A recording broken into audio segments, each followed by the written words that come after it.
সাজিয়েছে কে? এই যে লাউ ধর, এই যে লাউ মশলা করেছে লাউ। আমার রিসেপশন লুক কেমন লাগছে বলো?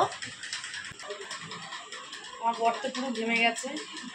আর কেমন লাগছে আমাদের দুজনকে কমেন্ট বক্সে বলো।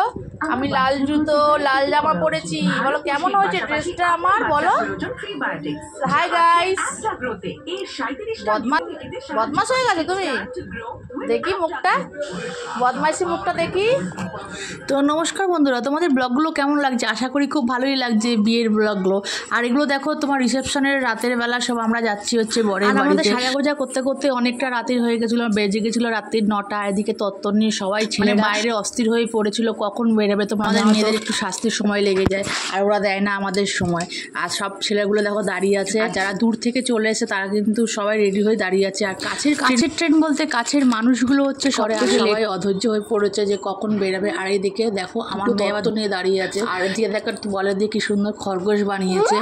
আর ও দেখো তত্ত্ব নিয়ে দাঁড়িয়ে আছে, হাসছে। এদিকে তোমার এখনো তো বোনের দিদি হচ্ছে রেডি হতে পারেনি, আর বৌদিও রেডি হতে পারেনি। ওদের জন্যই আমরা সব ওয়েট করে দাঁড়িয়ে আছি, আর সবাই ব্যতিব্যস্ত হয়ে গেছে কখন বেরাবো। 9:15 বেজে গেছে, ওর জন্য ওয়েট করছিলাম। আর সময় ছিল না, তো আমরা তাড়া লাগাচ্ছিলাম তাড়াতাড়ি করার জন্য। তারপরে অনেক তারা রেডি হয়ে এলো। আর এদিকে দেখো বলছে আমাকে একটু ছবি তুলে দাও, তো আমি আবার ওকে একটু ছবি তুলে দিলাম ভিডিও মারফতে, কি স্ক্রিনশট দিয়ে দেবো। আর এদিকে দেখো এটা হচ্ছে সূচিপত্র, এটা ও হাতে বানিয়েছিল, তোমাকে দেখিয়ে দেবো কে হাতে বানিয়েছিল।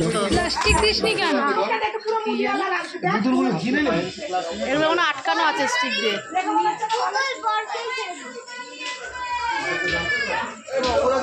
চলে আসো, এগুলো সব হাতে তৈরি করা, এগুলো হাতে তৈরি করা।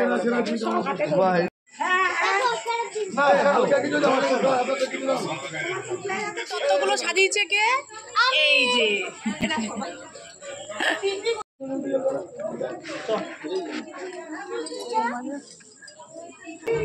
আর এদিকে আমার মেয়ে তো 4-5টা ড্রেস চেঞ্জ করার পর তারপরে রেডি হয়েছে। আর এদিকে সবাই এবার জমায়েত হয়ে গেছে। তারপর সবাই এক জায়গায় না হলে তো আমরা আবার যেতে পারছিলাম না। তো দেখো এখানে হচ্ছে 60 থেকে 65 জন হচ্ছে কন্যা যাত্রী এখানে দাঁড়িয়ে আছি তত্ত্ব নিয়ে। এক জায়গায় দাঁড়িয়ে আছি, এবার যে গাড়ি করে যাওয়া সে গাড়ি করে যাবে, আর যা হেঁটে যাওয়া তারা হেঁটে যাবে। আর বয়স্কদের গাড়ির একটা ছোট ব্যবস্থা করা হয়েছে, তারা তো যেতে পারবে। কাছে পিঠেই রাস্তা, আগের দিন যেখানে বিয়ে বাড়ি হয়েছিল সেখানেই হবে রিসেপশনে। আর এখানে কাছে পিঠের মধ্যে এটা সব থেকে এসি রুম, ব্যাংকোয়েট ছিল। আমরা তো চলে গেলাম হচ্ছে গাড়ি করে, যেহেতু অদ্ভি যাবে না। এদিকে দেখো সবাই যারা যারা গাড়িতে যাবে তারা ওয়েট করছে, কারণ ওরা তো পায়ে হেঁটে যাবে, সময় লাগবে। এই দেখতে দেখতে কিন্তু আমরা আবার চলে এলাম বাড়ির সামনে। এসে আমি সবার হাতের তত্ত্বগুলো তুলে নিচ্ছি, তোমরা দেখে না। তোর মধ্যে খুব সুন্দর সুন্দর ও বাচ্চা মেয়ে সুন্দর সুন্দর ডিজাইন দিয়েছিল। আর এটা হচ্ছে ফুলসজ্জার মালা, যেটা আমাদের দিতে হবে আজকে রাতের বেলা পরে। ওদের নিয়ম হবে এই মালা আর ইয়ে করা। এটা হচ্ছে মেয়ের কসমেটিক।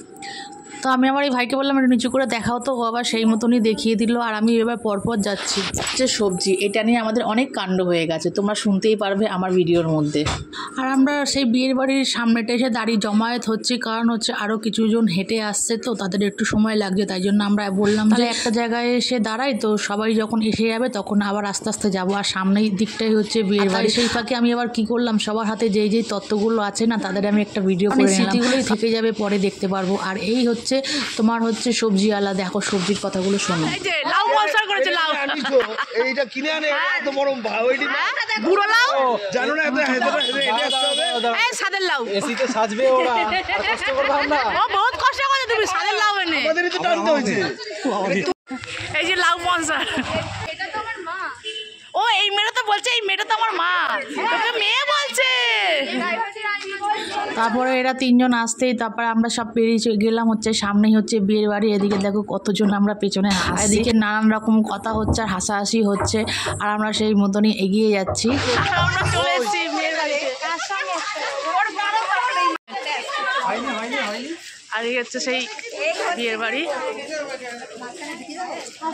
তারপরে সবাই আমরা এক এক করে তত্ত্ব নিয়ে এবার এগিয়ে গেলাম হচ্ছে এই বিয়ে বাড়ির দিকে। সুবিধা হয়নি, কারণ এই বাড়িতেই তো মেয়ের বিয়ে হয়েছিল, রিসেপশনটা একই বাড়িতে সামনাসামনি বলে এইটাই একটা সুবিধা। তারপরে আমরা পৌঁছে গেলাম। আর আজকের ব্লগটা তোমাদের কেমন লেগেছে আমাকে কমেন্ট করে জানাবে, ও ব্লগটা শেয়ার করে দিতে ভুলবে না।